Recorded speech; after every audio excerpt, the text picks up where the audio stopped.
Buenas tardes a todos y a todas. Bienvenidos y bienvenidas a una nueva charla en el marco de los encuentros en lingüística, estas conferencias que hemos organizado desde el Magíster en Lingüística Aplicada y el Doctorado en Lingüística, con el fin de difundir las investigaciones que se realizan en el marco de estos dos programas y las investigaciones de amigos, colaboradores que de una u otra forma participan también en estos programas. En esta ocasión tenemos como invitada a la doctora Belén Villena Araya, que nos va a impartir una conferencia que se titula La lengua del derecho y el derecho a la lengua, el caso del mapudungún en el sistema judicial chileno. Bienvenida Belén, muchas gracias por participar y por haber aceptado nuestra invitación. Y antes de dar inicio a tu charla, me gustaría presentar brevemente tu biografía a fin de compartirla con la audiencia. Belén Villena Araya es licenciada en Lengua y Literatura Hispánica y magíster en Lingüística con mención en Lengua Española por la Universidad de Chile y doctora en Comunicación Lingüística y Mediación Multilingüe por la Universidad Pompeu Fabra, con una tesis titulada Innovación léxica en mapudungún, genuinidad, productividad y planificación. Actualmente Belén está realizando un postdoctorado en el Instituto de Literatura y Ciencias del Lenguaje, con quien tengo el gusto de colaborar. Está realizando un postdoctorado en colaboración conmigo. Y también se desempeña como investigadora adjunta en el Centro de Estudios Interculturales e Indígenas de la Pontificia Universidad Católica de Chile. Sus principales líneas de investigación son la neología, la lexicología, la lexicografía y la planificación lingüística del mapudungún. Bien, Belén, sin más dilación, te doy la bienvenida nuevamente y cuando quieras puedes empezar tu charla. Gracias, Abela. Mari Pulamien, Puquimelfe, Puchilcatufe, Puguanui. Ayukuleni, Mulenfau e Imunengun, Tumual, Bue Terminología Jurídica Mapudungumeo.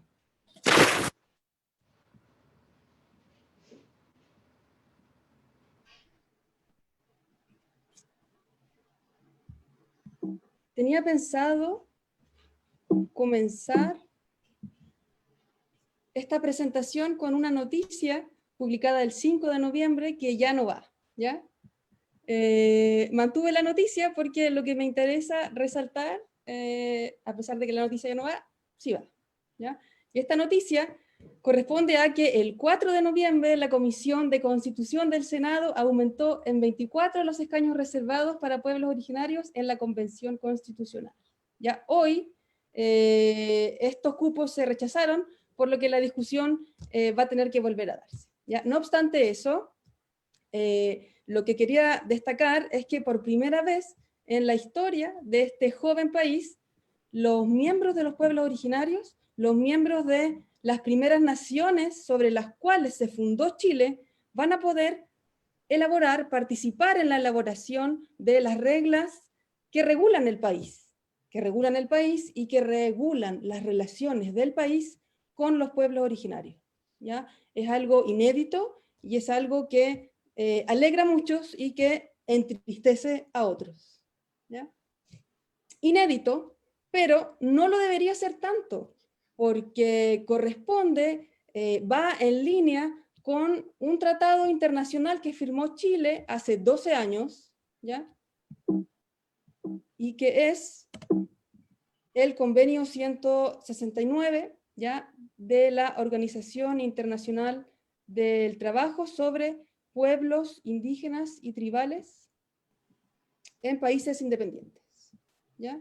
Nos sorprende que los pueblos originarios participen de la Convención Constituyente y que para eso tengan escaños reservados, pero no debería sorprendernos, porque hace más de 10 años que este convenio, ratificado por Chile en 2008, insta al Estado a promover estas acciones, a promover la participación de las primeras naciones, ¿ya? Y como ejemplo les tengo la siguiente cita. En el artículo 2, inciso primero del convenio, se establece que los gobiernos deberán asumir la responsabilidad de desarrollar, con la participación de los pueblos interesados, una acción coordinada y sistemática con miras a proteger los derechos de esos pueblos y a garantizar el respeto de su integridad. O, en Mapudungún, Compu gobierno ngelu kam kakechi Guaymapu, muleini troquitu afielengun, chafpungam kakechi pullitun chengelu, kiñeku zau trafilitun zungumeu, tañi troquitu afielengun. Ruf tañi incani afiel takom az tukunielu, compulitunche, katañi yamnia afiel engun, katañi refalta kutranca mekeno afiel engun.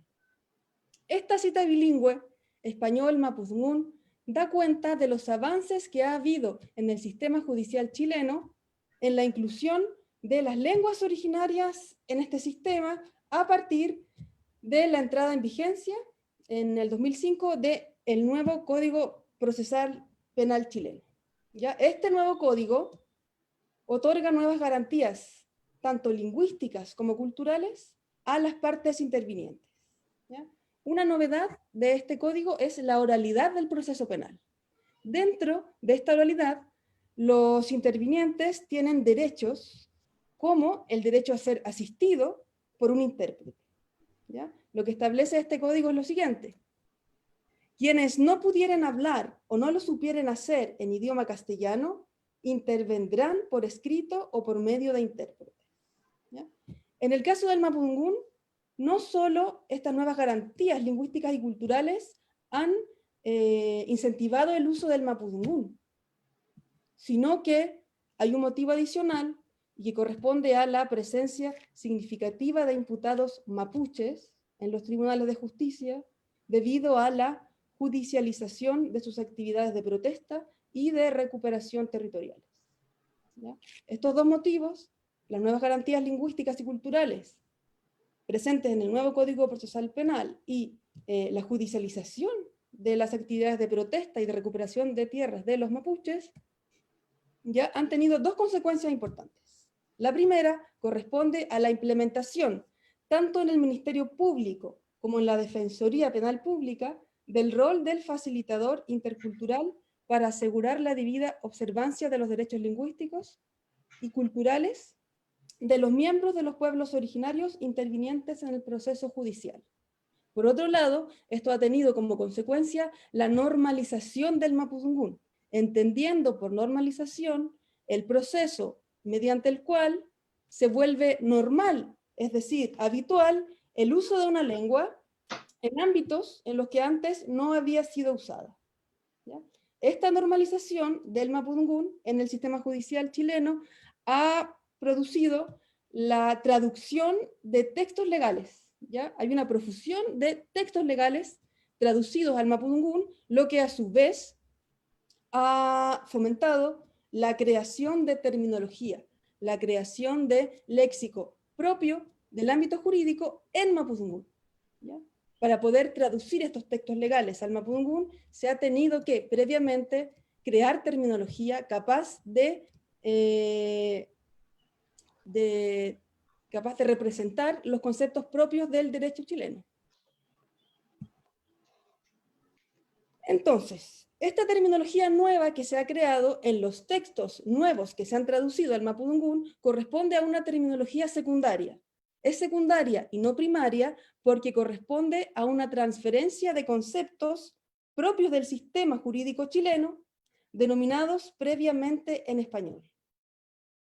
Esta terminología, que es secundaria, porque es una traducción de una terminología primaria que se creó en español, ha sido creada por facilitadores interculturales y por traductores. ¿Ya? No siempre los traductores de los textos son además facilitadores interculturales. ¿Ya? Tan importante como crear terminología de un ámbito específico, tan importante como crear estas nuevas palabras es estudiar si estas palabras, una vez creadas, han sido o no aceptadas por los usuarios y se han consolidado en el uso de la comunidad lingüística. ¿ya? Esto es lo que denominamos implantación de los términos, ¿ya? En el caso de las nuevas palabras del ámbito jurídico en Mapudungún, no hay estudios sobre implantación. No se sabe si los términos ya creados han sido o no aceptados y usados por los usuarios, ¿ya? Si bien no hay estudios sobre implantación, sí podemos, en otras investigaciones, podemos ver cómo ha sido recibida esta terminología. Por ejemplo, Faúndes en el 2002 señaló que el rol de los traductores e intérpretes ha sido cuestionado por considerar que la nueva terminología resulta lejana para los intervinientes, ¿ya? Tenemos señales de que el nuevo léxico no está siendo bien recibido, ¿ya? Es un léxico que resulta lejano. Debido a esta problemática de terminología que ha sido creada, pero de la que no se sabe su aceptación, su recepción por parte de los usuarios, en esta problemática nuestra investigación se plantea lo siguiente. Considerando que el fin último de la normalización terminológica de una lengua no es la elaboración misma de los términos, sino su implantación en el uso real de sus usuarios, queremos intentar responder la siguiente pregunta. ¿Qué factores podrían favorecer la aceptación de esta terminología por parte de sus potenciales usuarios y, por tanto, contribuir a su implantación? Para responder esta pregunta nos proponemos determinar el potencial de implantación de esta terminología mediante el análisis de 3 factores. La proximidad que esta terminología tiene con el léxico de la lengua general, la transparencia semántica de esta terminología y su proximidad con los términos primarios a partir de los cuales ha sido creada.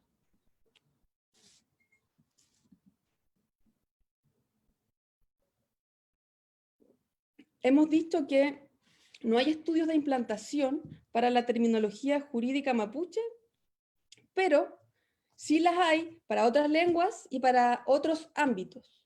Por ejemplo, dentro del ámbito de las especies pesqueras del francés de Quebec, Auger, en 1999, determinó que las denominaciones monoléxicas, aquellas formadas por una base léxica, se implantan más fácilmente que las sintagmáticas, ¿ya?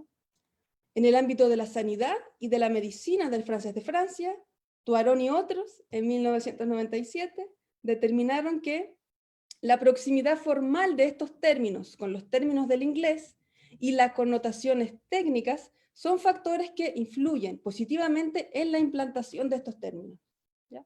Mientras más próximos formalmente a los términos del inglés, más fácilmente aceptados y acuñados en el uso. Por último, en el ámbito de la informática y de las tecnologías de la información del catalán, Montané en 2012 concluyó que la proximidad formal con el término original, creado en otra lengua, en el inglés, y la brevedad de las denominaciones son factores que influyen positivamente en la implantación de esta terminología.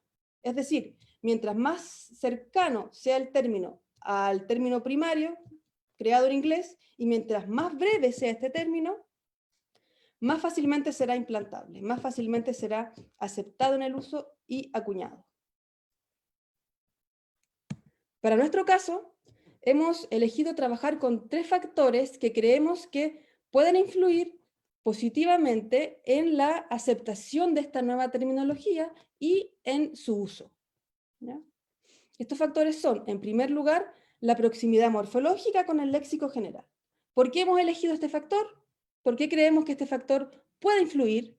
Porque los hablantes, por lo general, emplean en la creación de palabras nuevas los mismos recursos y patrones que describen las palabras ya consolidadas en la lengua. Es decir, el utilizar patrones y recursos ya usados, ya conocidos por el potencial usuario, nos asegura de que esas palabras sean sentidas naturales y no extrañas a la lengua. Y por tanto, mientras más naturales, más aceptadas, y mientras más aceptadas, más usadas, ¿ya? Por eso es que creemos que este factor puede influir en la implantación de las palabras nuevas. El segundo factor que escogimos fue la transparencia semántica, ¿ya? Escogimos este factor porque numerosos manuales de terminología y de terminografía recomiendan que los términos nuevos sean, en la medida de lo posible, fácilmente interpretables, ¿ya? Mientras más fácilmente interpretables, más fácilmente acuñados en el uso, ¿ya? Más aceptados y más fácilmente acuñados. El tercer factor que escogimos fue la proximidad de estos términos nuevos, que son secundarios, con sus términos primarios. ¿Por qué escogimos este factor? Lo escogimos por la fuerte carga cultural que posee la terminología jurídica, porque la terminología jurídica no es solamente una terminología técnica, sino que también es cultural. Son el reflejo de una organización de la sociedad y, en última instancia, de una visión de mundo, ¿ya? Las diferentes sociedades se organizan de acuerdo a diferentes reglas y los términos son los encargados de expresar esa organización. Y esa organización es diferente en las distintas sociedades, ¿no? Por tanto, creemos que la fuerte carga cultural de la terminología jurídica podría ser que los términos más próximos a los términos primarios podrían ser más aceptados, ¿ya? Estos tres factores a considerar. ¿Cómo vamos a evaluar estos tres factores? Respecto del primero, de la proximidad de los términos jurídicos con el léxico de la lengua general, lo que vamos a hacer va a ser analizar el léxico de la lengua general y nuestro corpus de léxico jurídico, considerando los procedimientos de creación mediante los cuales las palabras de uno y otro grupo han sido creadas. Para eso vamos a utilizar el siguiente modelo resumido, ¿ya? Vamos a dividir las palabras en palabras que han sido formadas mediante recursos propios del mapudungún y palabras que corresponden a la adopción de préstamos de otras lenguas. Dentro del primer tipo de recursos vamos a dividir cuatro que son los más productivos, pero no son todos, ¿ya? Recursos como la derivación, la composición, la conversión sintáctica y los procedimientos semánticos, ¿ya? Respecto de la evaluación de la transparencia semántica de los términos, vamos a considerar de manera inicial, y esto va a estar sujeto a revisión dependiendo de lo que arrojen nuestros resultados, ¿ya? Pero vamos a partir considerando que la derivación, la composición y la conversión sintáctica, las palabras nuevas formadas mediante la derivación, la composición y la conversión semántica, van a ser más transparentes semánticamente que las palabras formadas mediante procedimientos semánticos o mediante la adopción de préstamos de otras lenguas, siempre y cuando estos préstamos sean opacos semánticamente para el usuario, ¿ya? Por último, respecto de la evaluación de las unidades léxicas, terminológicas, respecto de su proximidad con los términos primarios, vamos a partir creyendo que los préstamos van a ser las unidades léxicas más cercanas a los términos primarios.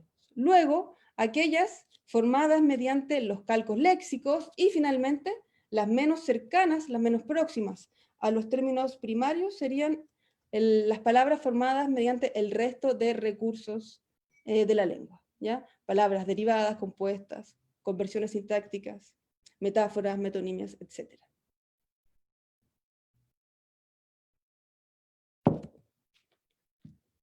Respecto de las etapas en las que vamos a abordar este trabajo, hemos planificado 3 etapas. En la primera nos vamos a centrar en los textos, en la segunda en las personas y en las terceras en propuestas. En la primera etapa que estamos desarrollando vamos a elaborar un corpus textual del cual vamos a extraer los términos y luego vamos a analizar estos términos, ¿ya? De acuerdo con la metodología antes expuesta. En la segunda etapa vamos a entrevistar a 30 personas hablantes de mapudungún, usuarios reales, y si no conseguimos la participación de usuarios reales, usuarios potenciales del sistema judicial chileno, y les vamos a pedir que valoren un grupo de términos que vamos a seleccionar de acuerdo con estos 3 criterios, con la proximidad que ellos tengan a la lengua general, su proximidad con los términos primarios y su transparencia semántica. Una vez que tengamos todos estos insumos, vamos a, en una tercera etapa, determinar qué factores podrían favorecer la implantación de estos términos. Luego, a partir de estos factores, vamos a sugerir propuestas, vamos a sugerir guías para que la terminología jurídica del mapudungún que se vaya creando tenga más posibilidades de ser implantada en el uso. De estas etapas nos encontramos en la actualidad desarrollando el análisis de los términos. ¿Ya? Para poder hacer este análisis ya hemos confeccionado un corpus textual y ya hemos extraído los términos de este corpus. ¿Ya? El corpus textual que hemos coleccionado es el siguiente. Un corpus textual bilingüe cuya lengua de partida es el español y cuya lengua meta es el mapudungún. Son 30 textos con un total de 74.154 palabras en español y 69.469 palabras en mapudungún. Si ven esta lista de textos, tenemos diferentes mandantes. ¿Quiénes han mandatado? ¿Ya? ¿Quiénes han pedido que se traduzcan estos textos al mapudungún? La ONU, el INE, la Fiscalía, el Instituto Nacional de Derechos Humanos, la Biblioteca del Congreso Nacional, Amnistía Internacional, la Organización Internacional del Trabajo, el Poder Judicial, la Defensoría Penal Pública, el Registro Civil, la Superintendencia de Quiebras y el Ministerio de Medio Ambiente. ¿Ya? ¿Quiénes han sido los traductores? Y si se fijan, no siempre los traductores son nombrados en sus textos. ¿Ya? Los que sí son nombrados son Fresia Mellico, la Universidad Católica de Temuco, ya se nombra la institución y no al traductor mismo. Rosendo Huisca, ¿ya? El Chachay Rosendo, Elías Paillán, Juan Yanculef, María Angélica Relmual y nuevamente Juan Yanculef. ¿Ya? Si miramos los alfabetos, vemos que los alfabetos utilizados en estos textos son Reguileo, Azunchefe y alfabeto mapuche unificado. De ellos, el más utilizado es el Azunchefe. ¿Ya? Si vemos los géneros discursivos, tenemos declaraciones, como la Declaración Universal de los Derechos Humanos, tenemos cartillas informativas, guías legales, informes, el Convenio 169, informes y el resumen de una sentencia. ¿Ya? Respecto de los ámbitos del derecho, de los cuales forman parte estos textos, tenemos derechos humanos, derecho constitucional, derecho penal, derecho indígena, derecho civil, derecho pesquero, derechos humanos, derecho de familia, derecho agrario, derecho procesal, civil, humano, ambiental, comercial. ¿Ya? De ellos, me gustaría comentar brevemente, muy brevemente, a ver qué pasa. El texto número 28, ya mandatado por la Comisión Internacional de Derechos Humanos, ¿ya? El caso Norín Catrimán y otros. ¿Ya? Este es un texto dentro del corpus, es un texto ícono, ¿no? Y también dentro del derecho chileno y del derecho mapuche, ¿no? Y corresponde, por aquí tengo más información, ¿ya? Corresponde a una sentencia, a la sentencia, ¿ya? Condenatoria de la Corte Interamericana de Derechos Humanos frente al Estado de Chile. ¿Ya?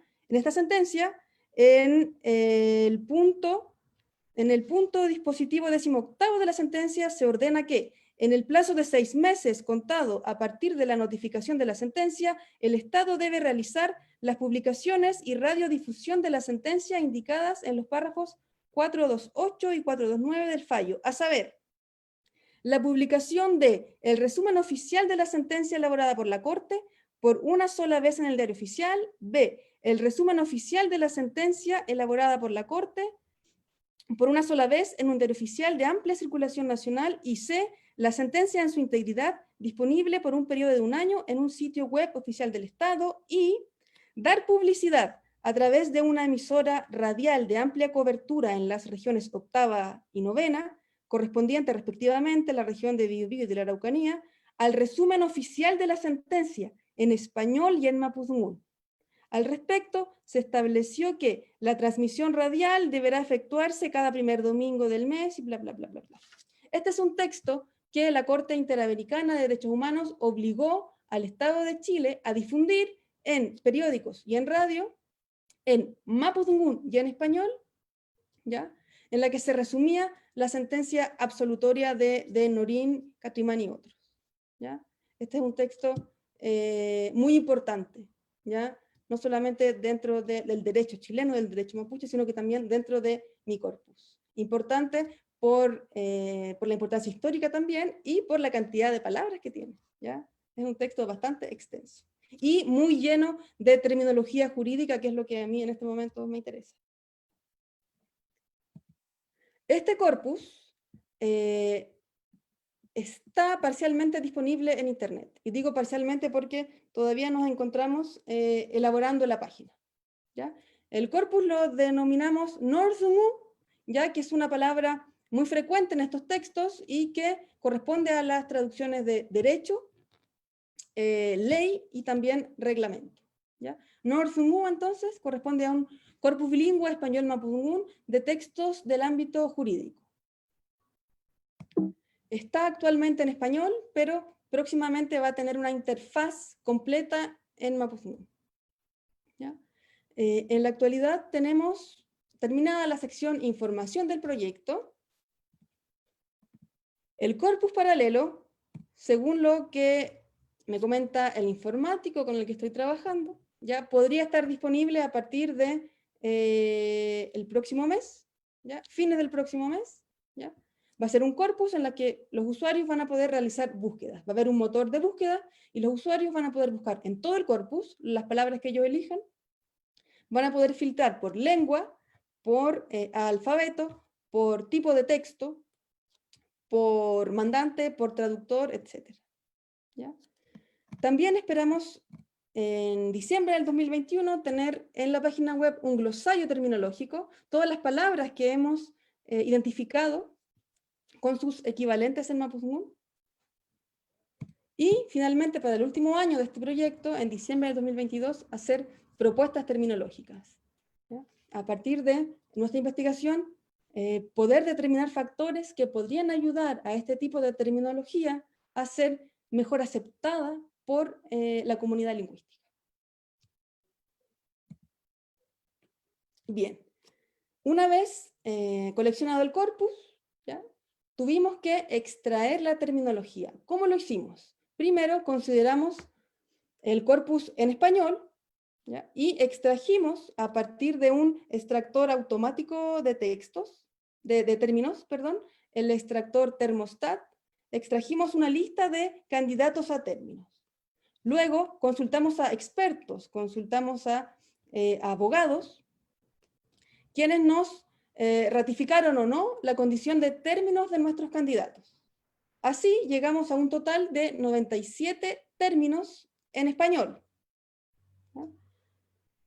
A partir de los cuales empezamos a analizar las diferentes estrategias de traducción, cómo esos 97 términos en español fueron traducidos en mapudungún. Nos encontramos con diferentes estrategias de traducción, como por ejemplo la omisión, ¿ya? Aquí les tengo un ejemplo. En el texto meta dice, perdón, en el texto fuente dice, en juicios de arriendo hasta 4 UTM puede comparecer personalmente sin abogado. En mapudungún dice, ya se tradujo al mapudungún de la siguiente manera. Aretu rukale fei meli UTM rumenolu ni kulinon kizu zungun peumeafui. Que retrotraducido quiere decir, el que arrienda una casa de menos de 4 UTM que no paga, podría ir a defenderse por sí mismo, ¿ya? Ahí se eludió el término abogado y se tradujo por omisión. podría defenderse por sí mismo, ¿ya? Y no podría comparecer personalmente sin abogado. Otra estrategia es la paráfrasis. Veamos el siguiente ejemplo.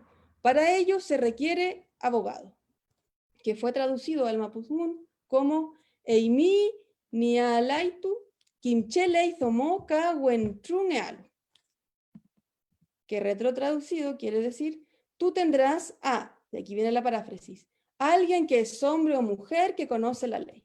¿Ya? Se explica el término. No hay equivalencia término a término, sino que el término se explica al ser traducido. Finalmente, y es lo que más nos interesa, también se crean equivalentes, se crean términos en la lengua. Veamos el siguiente ejemplo. Tiene derecho a guardar silencio desde que es interrogado o detenido y a comunicarse con su abogado. Lo que fue traducido de la siguiente manera. Mulei tami nyukuf kuleal ram tukan elmi meuka ngun elmi katami nutram kayal tami inkachefe engu. ¿Ya? Y aquí tenemos el término incachefe, el que defiende a las personas. ¿Ya? Abogado, incachefe, el que defiende a las personas. Ahí tenemos un ejemplo de la creación de un equivalente. No es el único. Para el concepto abogado, para el término primario abogado, tenemos otros equivalentes en nuestra base de datos. Tenemos el préstamo, abogado, pero también tenemos formaciones propias, como Kelyuke Yuche, el que ayuda a las personas, y Zungun Machefe, el que habla por las personas.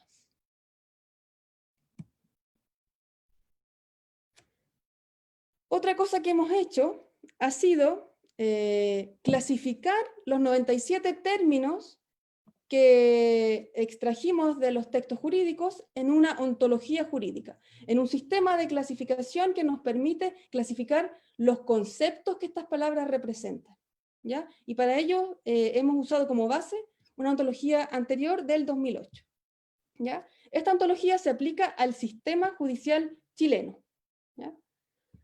Y en ella consideramos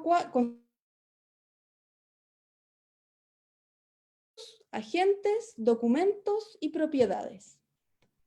Dentro de los eventos tenemos 36 unidades léxicas, ¿ya? 36 conceptos como audiencia, juicio, posesión efectiva.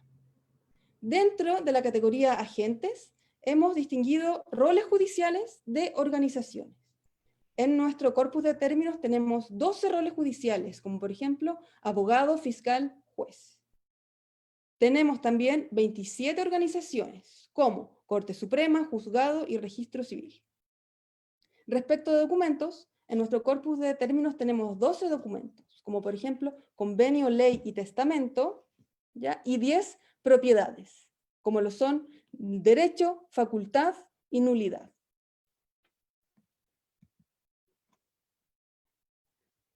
De estos conceptos, ¿ya? Me interesa el concepto abogado, que corresponde a un rol judicial. Me interesa abogado porque es el concepto que ya vimos anteriormente. Vimos los equivalentes que se han creado para el concepto de abogado, ¿ya? ¿Por qué nos interesa elaborar esta ontología jurídica? Porque nos interesa saber la categoría conceptual a la que pertenece, porque para poder evaluar la proximidad morfológica de la palabra abogado, por ejemplo, con la lengua general, no vamos a comparar abogado con cualquier palabra de la lengua general.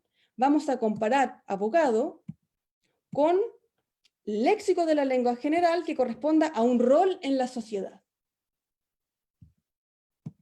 Por ejemplo, para hacer el contraste de terminología jurídica con léxico de la lengua general, usamos un corpus de 3.101 nombres provenientes del diccionario de Augusta, el tomo 1 del diccionario de Augusta, ¿ya? En el cual encontramos 123 roles diferentes, ¿ya?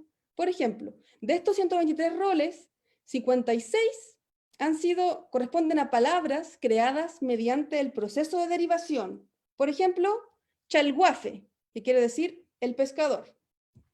38 corresponden a palabras de la lengua general que han sido creadas por composición, como por ejemplo, nutunche, el prisionero. 14 corresponden a palabras que han sido creadas mediante conversión sintáctica, como por ejemplo, cachucachilla pelu, el segador de trigo, y otras 15 corresponden a palabras que han sido creadas mediante otros procedimientos como préstamo, acortamiento, derivación regresiva, metáfora, metonimia. ¿Ya? Un ejemplo de este grupo diverso de palabras es la palabra llana, que corresponde a un préstamo del quechua, llana, ¿ya? Y que significa mapuche criado entre españoles. ¿Ya? Si tenemos las siguientes palabras nuevas que representan el contenido de abogado. Dungun machefe, abogado, queyu keluche, inca chefe. Considerando como un posible factor de implantación terminológica la proximidad de estas palabras con el léxico de la lengua general, ¿qué palabras tendrían más posibilidades de ser aceptadas y de ser implantadas en el uso? Las palabras creadas mediante el procedimiento más productivo en la lengua general para los roles, que es la derivación. Por tanto, de acuerdo con este criterio, Dungun machefe e incachefe tendrían, en teoría, muchas más posibilidades de ser aceptadas y acuñadas en el uso que abogado, préstamo, y que luche, forma compuesta.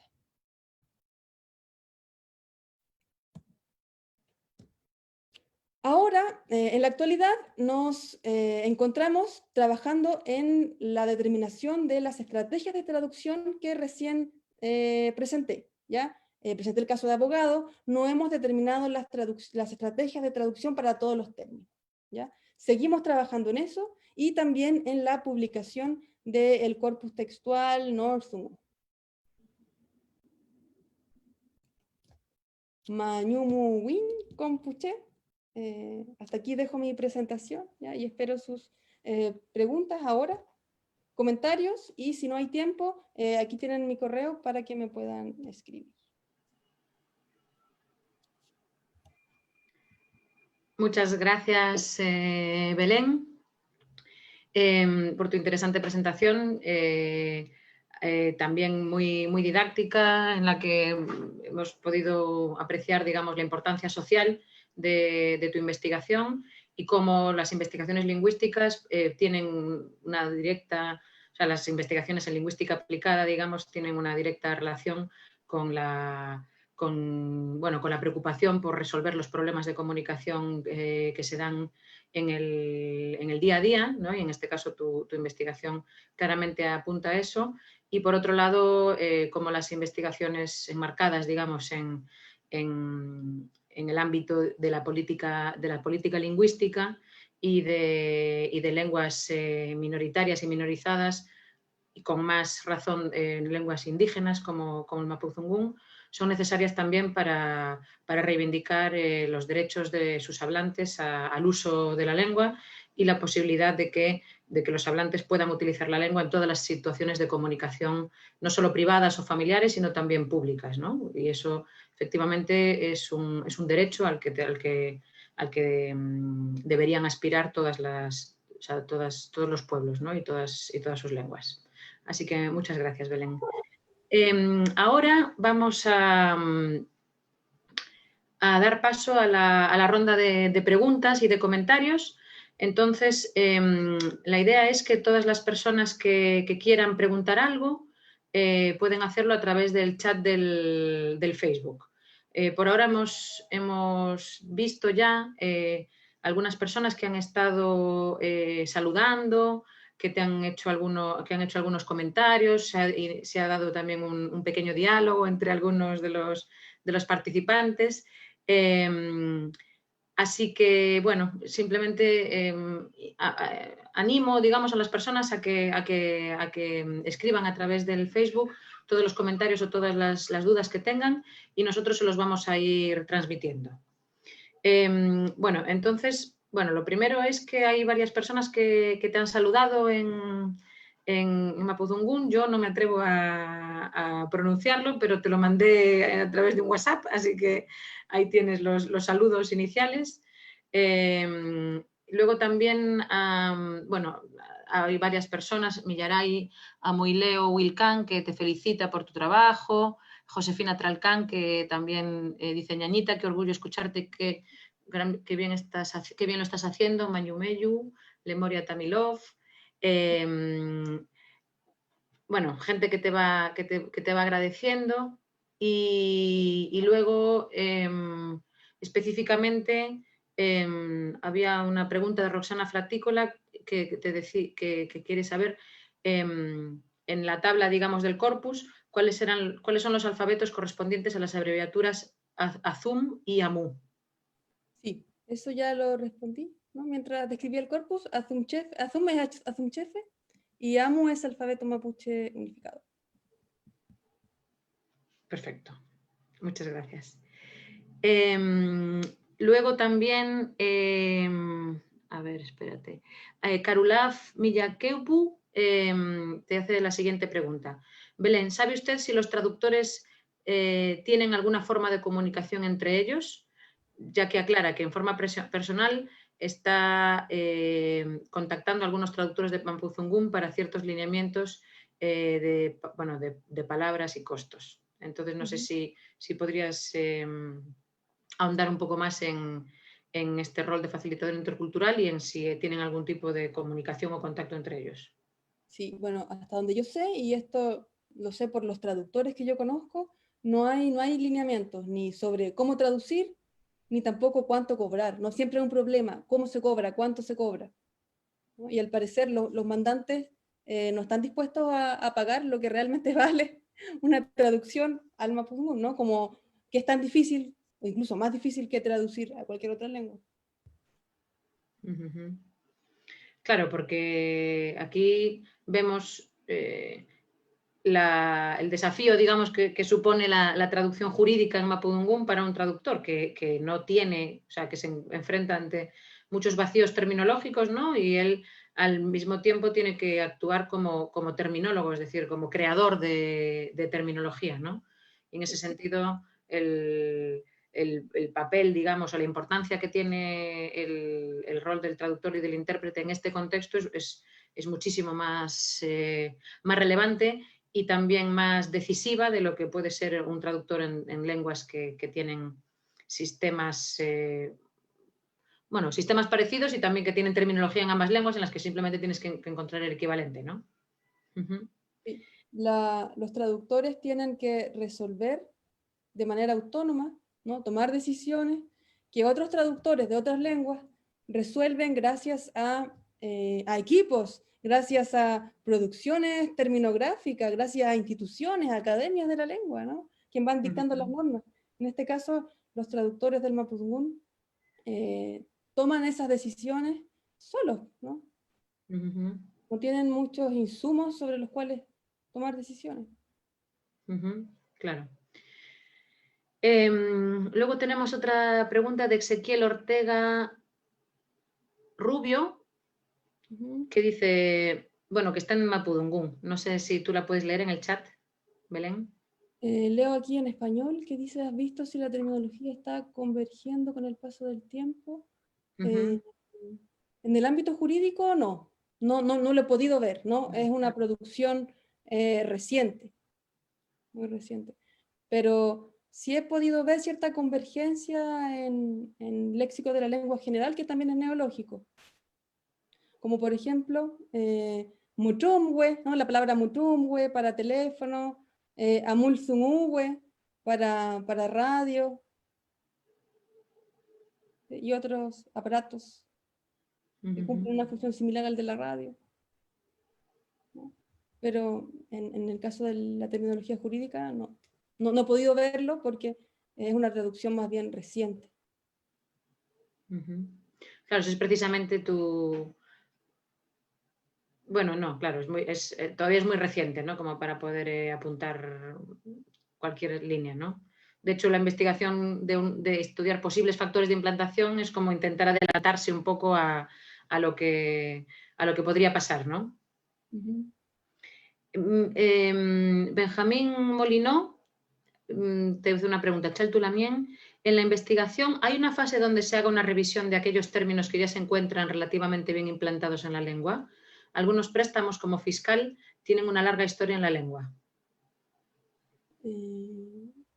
No, ese criterio no lo vamos a considerar, ¿no? La palabra Zungun Machefe, ¿no? Traducción de abogado, también tiene una larga data, ¿no? También está registrada en Augusta. Pero no vamos a considerarla, no vamos a considerar su registro temprano como un factor que podría influir en la aceptación, ¿no? No lo tenemos considerado. Podría ser que luego de hacer todo lo que tenemos pensado hacer, lleguemos a esa conclusión, ¿no?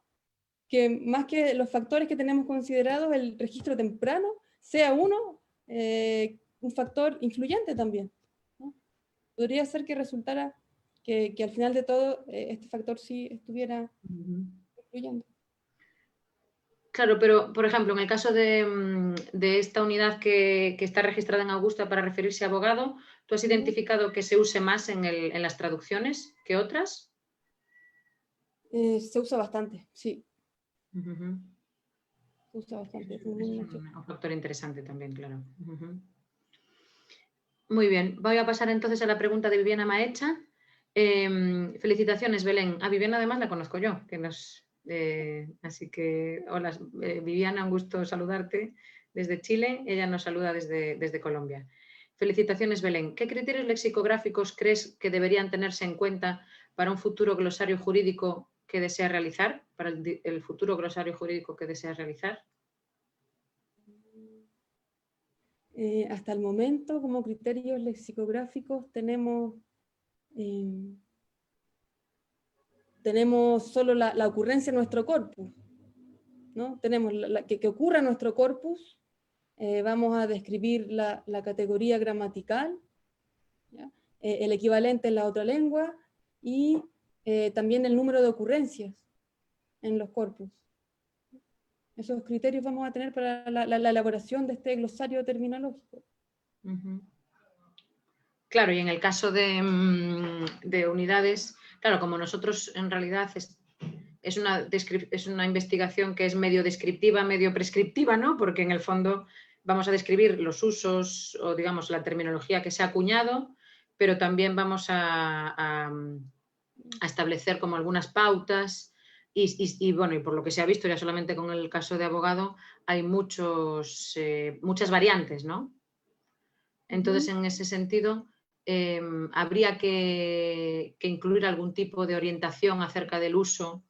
O sea, ¿tú crees que se podría incluir en ese glosario alguna orientación más normativa que orientara o que recomendara al usuario utilizar una variante frente a otra? Tenemos que ver si esa información la incluimos en el glosario o en las recomendaciones, ¿no?, terminológicas que tenemos consideradas también en la página. Pero claro, o sea, que es lo esencial de nuestra investigación es esa información. Pero tenemos que decidir dónde la incluimos, si en el glosario o en la parte de propuestas y recomendaciones terminológicas. Claro. O en las dos. O en las dos, sí. Ahora, Josefina Tralcán pregunta, ¿qué significa la opacidad de un término? ¿Término opaco? Que el significado no se puede extraer del significado individual de sus constituyentes. Eso es un término, ¿no?, semánticamente opaco. ¿Puedes poner algún ejemplo a lo mejor para que...? Los ejemplos nunca vienen a la mente cuando... No, por ejemplo, el de abogado que tú presentaste, ¿ese sería opaco o sería transparente semánticamente? Desde el mapudungún sería transparente si la persona es bilingüe y conoce en español el concepto de abogado, ¿no? Sería opaco semánticamente si la persona es monolingüe en mapudungún o siendo bilingüe en ambas lenguas no conoce el significado de la palabra abogado en español. Muy bien. Ezequiel Ortega Rubio pregunta, ¿debe el mapudungún convertirse en trabajo para que no se pierda? El mapudungún convertirse en trabajo para que no se pierda? No. No entiendo la pregunta. En trabajo. Creo que a lo mejor quizás Ezequiel podría aclarar a qué se refiere con trabajo.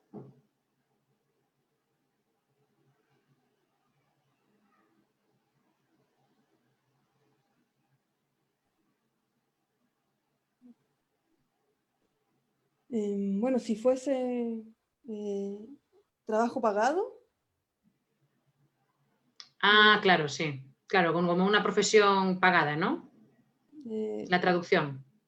Bueno, claro que sí, ¿no? O sea, sí, es una lengua a la que se traduce como se traduce en otras lenguas, y yo no veo que los traductores de otras lenguas trabajen gratis, como los profesores, ¿no? También es un trabajo pagado, la traducción, la enseñanza de las lenguas. La lexicografía, ¿no? La elaboración de diccionarios también es un trabajo pagado. Pero los traductores que estaban en tus textos, ¿son traductores profesionales o son traductores voluntarios? ¿Sabes algo de eso? Depende de lo que se entienda por profesional. O sea, en Chile no existe la carrera de traducción español, mapudungún español. No, se está intentando formar esta carrera en la Universidad de Playa Ancha, con el apoyo y el financiamiento de CONADI. Pero no existe. O sea, profesional en el sentido de alguien que estudió la carrera de traductor en esta lengua, no hay. Pero sí hay traductores con mucha más experiencia que otros, ¿no? Como por ejemplo el Chachay Rosendo Huisca, ¿no? Que desde los años 80 que viene escribiendo en mapudungún y traduciendo al mapudungún. Claro. Bien, aquí tenemos otra pregunta de Fiestóforo. Mi pregunta es, ¿sería muy difícil crear un diccionario monolingüe en mapudungún? Por ejemplo, redactar las definiciones del glosario en mapudungún. Siempre es difícil, pero se podría hacer, ¿no? Nosotros estamos trabajando con equivalentes terminológicos, entonces no vamos a proporcionar definiciones ni en una lengua ni en otra, solo equivalentes. Pero podría hacerse, ¿no? La Defensoría Penal Pública de Cañete sacó un glosario terminológico, ya dilo en mapudungún, donde se presenta el concepto en español y luego se explica en mapudungún. En algunos casos hay equivalentes terminológicos, pero en la mayoría de los casos se entregan definiciones del concepto en mapudungún.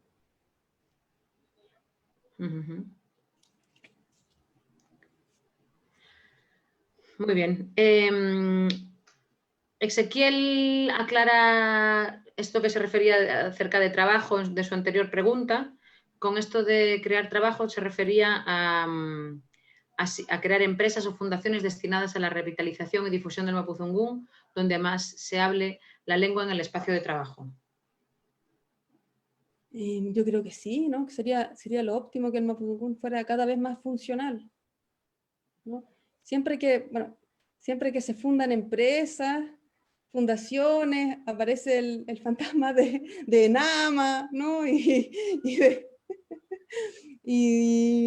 hay connotaciones negativas, pero bueno, si esto promueve el uso de la lengua, el uso funcional de la lengua, me parece positivo, ¿no? Y si hablantes de la lengua, traductores como el Chachay Rosendo, que viene traduciendo desde los 80, pueden tener un lugar en estas empresas, en estas fundaciones, y se puede valorar su trabajo y que él mismo pueda formar a otros traductores, me parecería súper.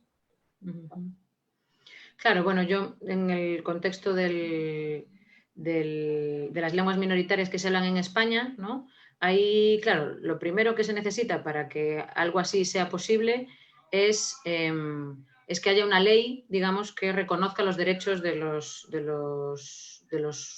habitantes de un país a hablar en su lengua, ¿no? y a poder comunicarse en todos los contextos en su lengua. Entonces, desde ese momento en el que esto sea reconocido y como ley, Entonces, de ahí se va a derivar la obligación que tiene el Estado de facilitar, o sea, de promover y de difundir el uso de las lenguas. En el caso de Chile, digamos, sería de las lenguas de los pueblos originarios, y eso implicaría necesariamente crear, pues, organismos públicos o, alianzas público-privadas, digamos, que se encargaran ellos de revitalizar, o sea, de que se encargaran, digamos, de la política lingüística del mapudungún, ¿no? En el caso de España, por ejemplo, tenemos casos de organismos de política lingüística muy exitosos, con el caso del catalán y con el caso del euskera, y con el caso del gallego, por ejemplo, mucho menos, porque Galicia es una comunidad autónoma que no tiene tantos recursos económicos, y también porque no se le ha dado, digamos, la importancia legal al gallego en Galicia de la misma manera que se le ha dado en Cataluña o en el País Vasco, ¿no? Pero sí, necesariamente hay centros de terminología que se dedican a eso precisamente, ¿no? Uh-huh.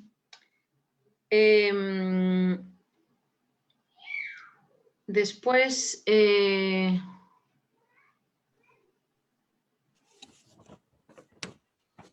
no sé si hay si hay alguna pregunta más. Por ahora parece que solamente hay, bueno, hay comentarios, hay también unas felicitaciones. Karulaf Millaukepu dice que se imagina que los traductores hasta ahora no están especializados en ciertos temas como justicia, medicina, etcétera, los traductores del mapudungún. No sé si tú sabes de eso, puedes comentar sobre eso. Yo creo que cuando los que traducen son los facilitadores interculturales, ahí sí podríamos ver algún tipo de especialización, ¿no? Uh-huh. ¿Y hay traducción en otras áreas especializadas en mapudungún? En medicina. En medicina hay, pero lo que yo he podido ver es una traducción, no de textos, sino que de señalética, por ejemplo, o traducción de enfermedades. Uh-huh. Entonces, digamos que el área especializada en la que más desarrollada estaría la traducción sería el área jurídica. Yo diría que sí. Según lo que tú has podido ver hasta ahora. Sí. Uh-huh. Sí. Bien, y bien, yo creo que entonces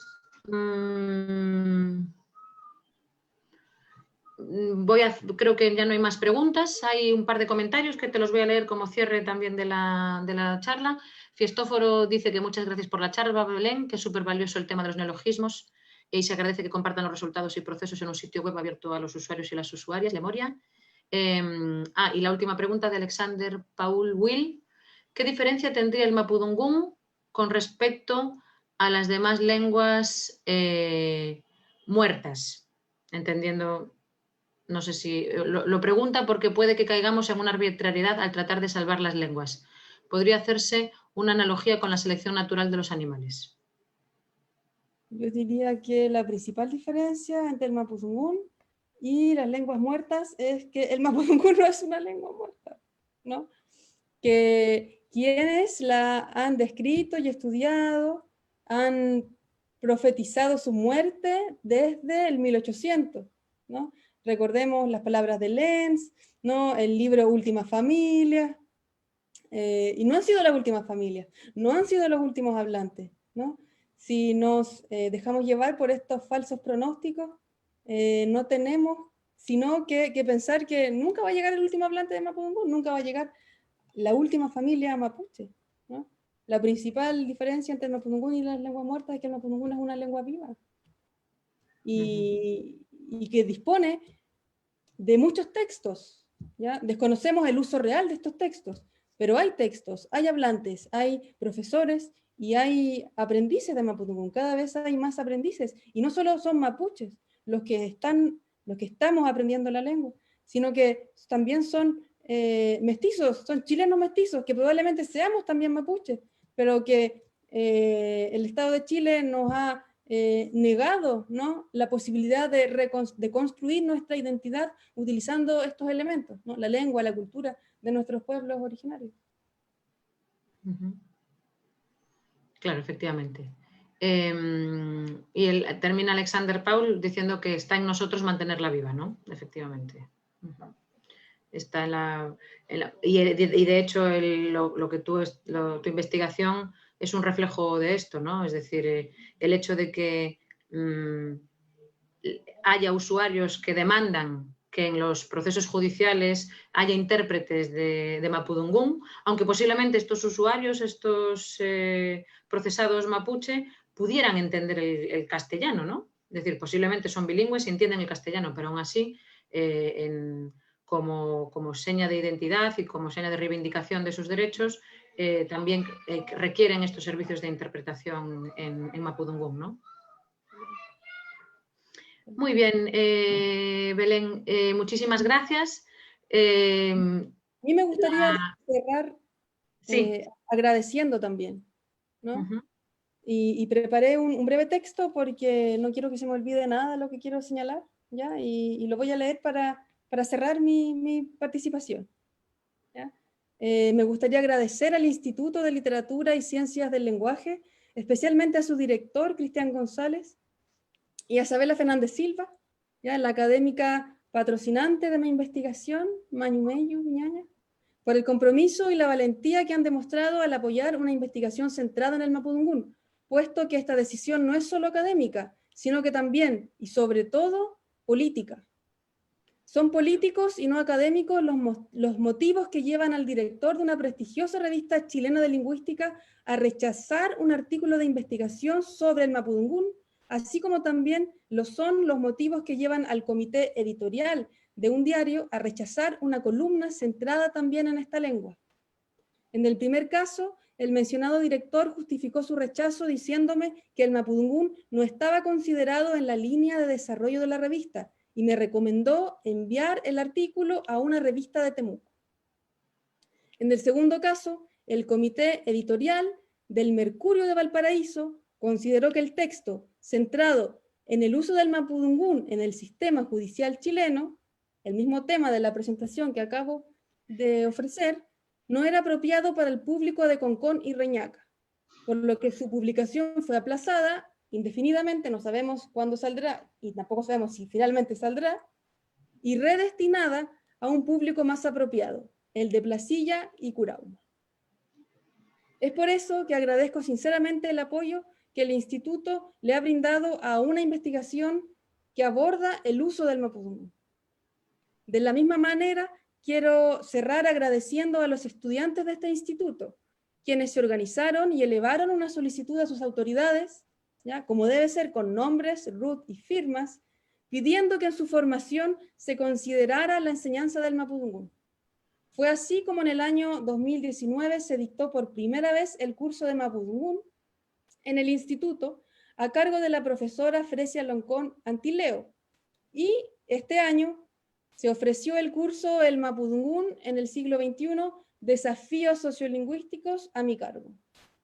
Agradezco entonces a estos y estas estudiantes sensibles y empoderadas, porque cuando se titulen y pasen a formar parte de los comités editoriales de las revistas académicas y de los diarios de este país, sin lugar a dudas, nuestra sociedad será una sociedad más justa. Fentren mañum tañipu, piuken tucuniechi chilcatufe, mañum uguyin compuche. Muchas gracias, Belén, por estas bonitas palabras de cierre y tan verdaderas y tan duras al mismo tiempo, porque realmente, efectivamente, lo que tú dices, hay algunas investigaciones que tienen mucho más de político de lo que uno se imagina, ¿no? Así que nuevamente agradecemos de todo corazón tu intervención. Ha sido una charla muy interesante. También ha sido una charla que ha tenido mucho seguimiento a través del Facebook del INLCL, así que estamos muy agradecidos también a todos los participantes que asistieron y que comentaron, dialogaron y enriquecieron el debate gracias a sus comentarios, a sus preguntas. Así que muchísimas gracias y nos despedimos hasta la próxima charla de los círculos de los diálogos de lingüística que anunciaremos prontamente en la web y en las redes sociales. Muchísimas gracias, Belén.